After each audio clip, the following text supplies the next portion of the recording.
Oh, the warm glow of seeing the return of the fillies in fur. Sarah Vine controversially welcomes the return of fur to Cheltenham. Look out across the milling crowds at this year's Cheltenham Festival and you could be forgiven for thinking the racecourse had suddenly been transformed into the stuffed animal section of the Natural History Museum.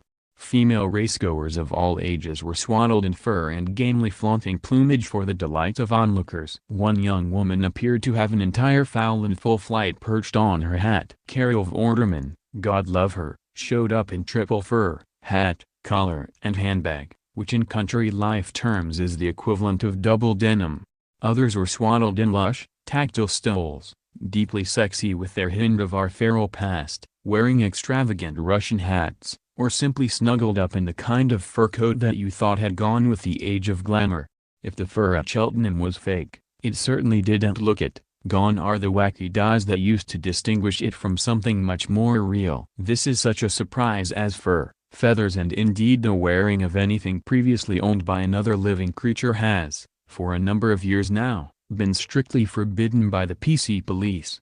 Even fake attracted opprobrium, as some claimed it helped to normalize the real thing, thanks to the efforts of the vocal animal rights lobby, and more recently encouraged by the rise of veganism. The disapproval heaped upon anyone who has dared defy this edict, with the possible exception of Joan Collins, has not been worth risking, especially for anyone in the public eye.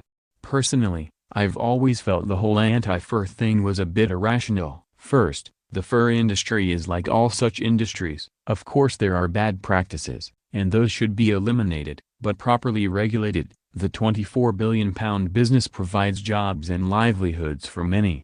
And when you think about it, for the most part it's no more cruel than rearing and killing animals to eat them. And since I eat meat, it would be highly hypocritical of me to criticize others for wearing what is essentially a byproduct of the food industry. This includes feathers, which are mostly from pheasants, pigeons or geese. And, second, so much plastic-based modern fabric is actually much worse for the environment, as it's heated and treated and shipped halfway around the world, thus contributing to the destruction of the planet's wildlife in myriad other, far more sinister ways. Washing it also releases microplastics into the ocean. Still, the animal rights mob is loud, vocal, fashionable and often scary. Thus celebrities, royalty and politicians have all fallen dutifully in line, afraid of the risks to their reputation, not to mention having a bucket of paint, or worse, poured over their heads.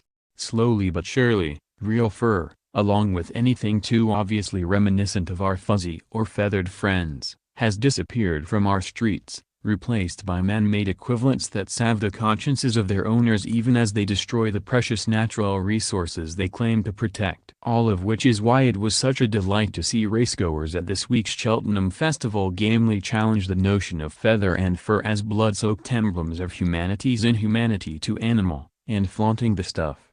Imagine Alexis Carrington having tea with Cruella de Vil, and you'll get some sense of the looks on show. Leading the pack, of course, was the Duchess of Cornwall, who unlike the virtue-signaling younger royals, is far too wise and sensible to care what anyone thinks of her, hence presumably her smart tweed suit finished with a fur-trimmed hat.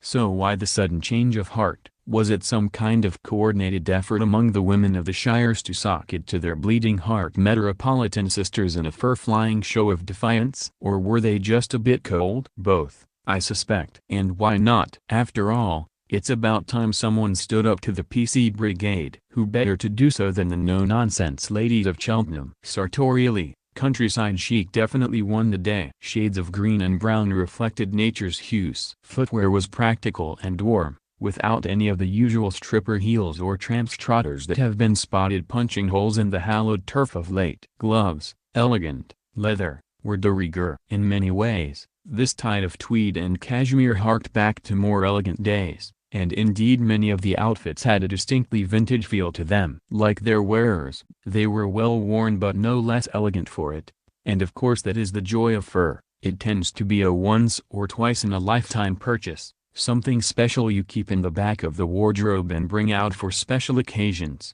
It lasts and lasts. And really, when you think about it, once it's dead, it's dead. You might as well wear it rather than hide it, otherwise those creatures will have died in vain. That's how I feel, at least, about the ancient, 1940s, fur coat I bought a few years ago from a second-hand shop during a cold snap. I paid £100 for it, and I shall own it until the day I die, not least because it's beautifully cut in the way that they just don't cut things anymore and, of course, it keeps me warm while at the same time looking elegant. Which is more than can be said for those glorified duvets you see people wearing these days. Fur is also, of course, incredibly flattering. There is something about the softness, the texture around the face or neck that does wonders for the older woman, especially one whose complexion has been weathered by country living. Add a chic little net, as one racegoer did, and you have yourself a lovely bit of soft focus, without the need for any filters. What more could a woman of a certain age want?